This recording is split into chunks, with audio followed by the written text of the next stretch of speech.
हमारे बेटे को हमारी जरूरत नहीं। रमा जी, इतनी खुशबू से तो रसोई छोड़ो, पूरा घर महक रहा है। क्या क्या बनाया हम दो अकेले प्राणियों के लिए।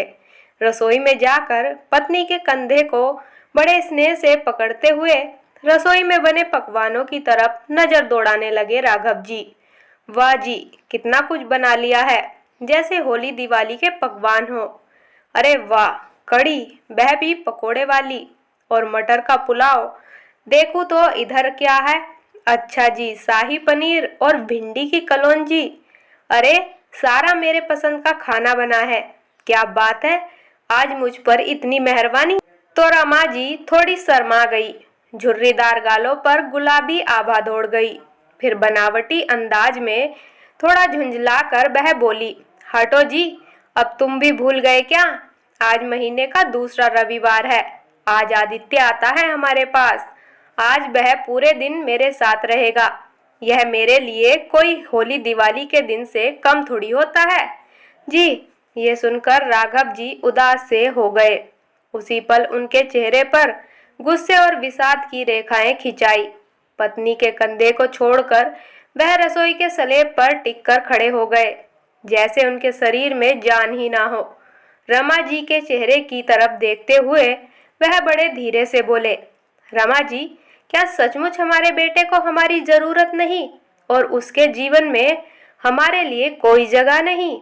यह कहते हुए रसोई से आंगन में आकर बैठ गए राघव जी और अखबार से अपने चेहरे को ढक लिया।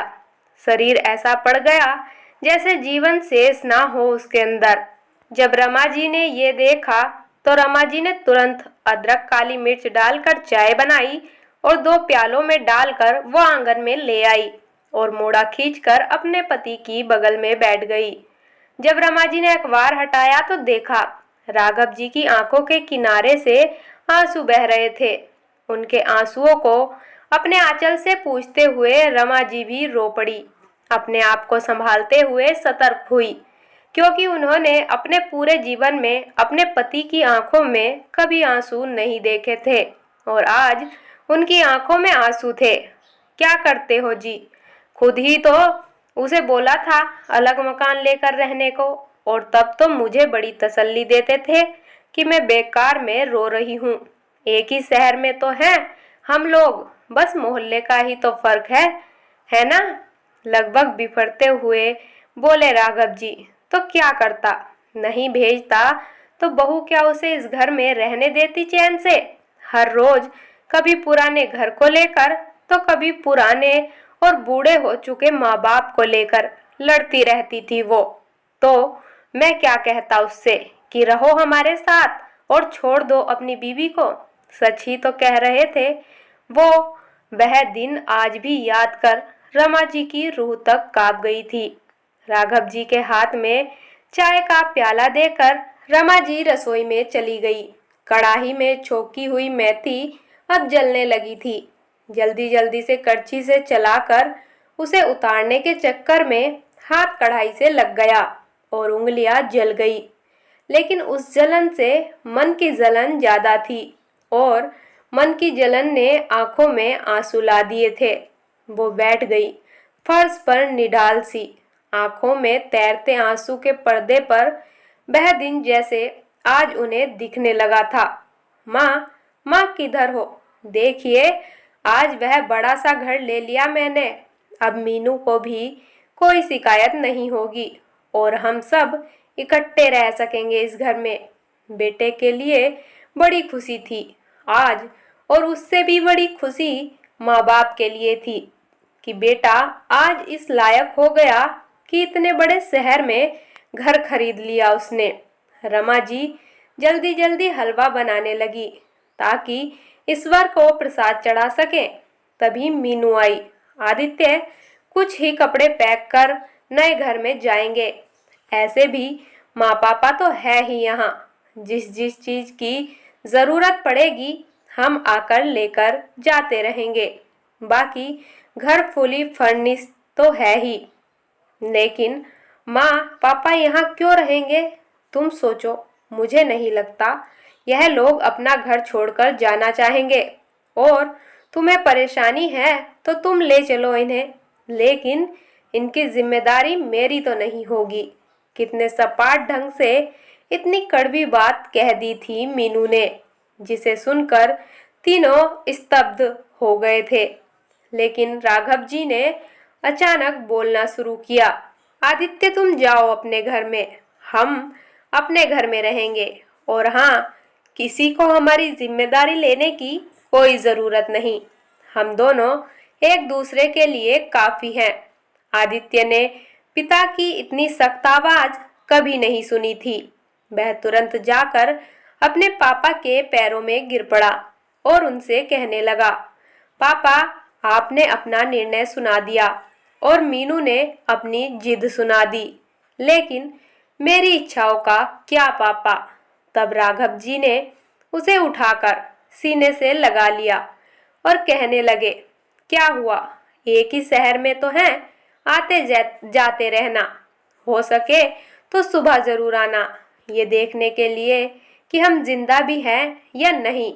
आदित्य, हम नहीं चाहते कि तुम्हारा घर टूटे।